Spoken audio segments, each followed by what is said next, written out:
Punta naman po natin si Maris Umali, nakasama naman po ng CIDG team na magsaserve sana ng arrest warrant sa Parañaque. Maris? Yes, Joseph, narito tayo ngayon sa loob mismo ng subdivision ng ni Senador Laila de Lima.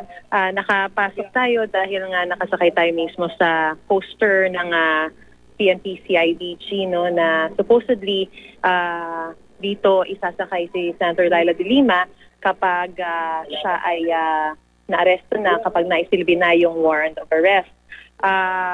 Pero nakarating tayo dito a few minutes ago, pero for formality kasi, Joseph, kailangan isilbi ng mga operatiba ng CIDG yung warrant of arrest mismo sa tahanan ni Senator Laila de Lima.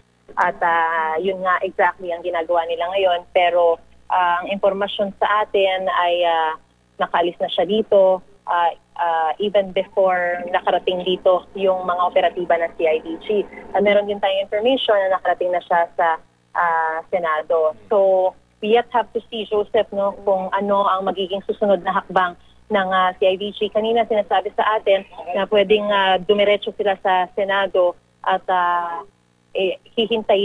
maghihintay sila doon hanggang bukas, hanggang sa voluntaryong sumuko itong si Senador Laila de Lima. Gaya ng sinabi niya kanina sa kanyang press conference, ay nais na muna niya sanang makasama yung kanyang pamilya sa kanyang tahanan at voluntaryo siyang susuko bukas. Pero hindi ganun yung nangyari dahil nga ang sinasabi ng CIDG, wala silang papaboran, kaya kahit na mataas na opisyal at nakiusap, talagang isisilbi nila yung warrant of arrest ngayong hawak na nila. Kaya ito yung ginagawa nila. At bago naman mangyari ito, Joseph, ay umalis si Senator Laila de Lima dito sa kanyang tahanan at bumalik sa Senado.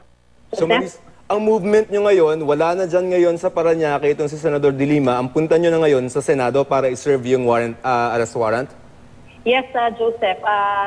Pero hindi pa kami nakakalis dito sa Parañaque. Nananatili kami dito sa loob ng subdivision at yung mga formalities na kailangan isilbi pa rin yung warrant of arrest dito sa kanyang tahanan.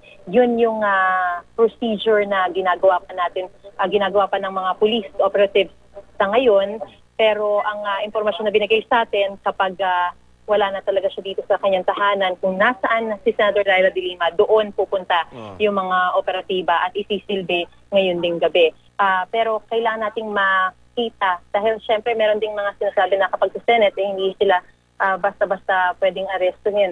So kapag nasa Senado, mukhang ang mangyayari, yung pag-voluntary surrender ni Senator Laila de Lima ang magiging hudyat para siya makuha ng mga authorities. Ang mangyayari pag ganun, maghihintay din yung mga operatiba ng CIDG at i-escort na lang siya hanggang sa siya voluntaryo ng sumuko papuntang Camp Crame.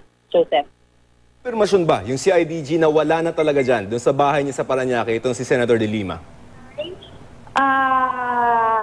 Right now, ay kasalukuyan pang isinisilbi yung warrant of arrest. So, hindi pa natin nakuha yung informasyon kung talagang wala na. Nakuha lang natin yung information na dinala na pumunta na sa Senate dahil kanina merong tayo ding reporter, si Jamie, na sinabing nakalabas na ng subdivision itong si Senator Laila de Lima. Meron din tayong information sa Senate mismo na nakarating na doon. Pero sa ngayon, tinitingnan natin kung ano ang magiging movement ng CIDG. Of course, we will just follow kung ano yung magiging movement nila. At kasama naman tayo dito sa mismo poster, so hindi man tayo mapapag-iwanan, Joseph. Okay, so Maris, as far as the CIDG is concerned, hindi pa nila alam, tama ba yung pagkakaintindi kung wala na dyan si Senator de Lima or wala na talaga dyan? Nasa loob kasi ako ng mismong poster. Hindi kami makababa dahil may mga restrictions. Parang ang sinabi sa atin, kapag bumaba tayo, baka hindi tayo makasakay ulit. So, we are just looking from a distance. And we are trying to observe, Joseph, kung ano ang ginagawa nila. Hindi pa tayo makakuha ng information straight from those operatives that serve the warrant of arrest mismo. we'll try that if ever. Kaya lang right now we have certain limitations, Joseph. Alright, abangan ka namin. Maraming salamat, Maris Umali.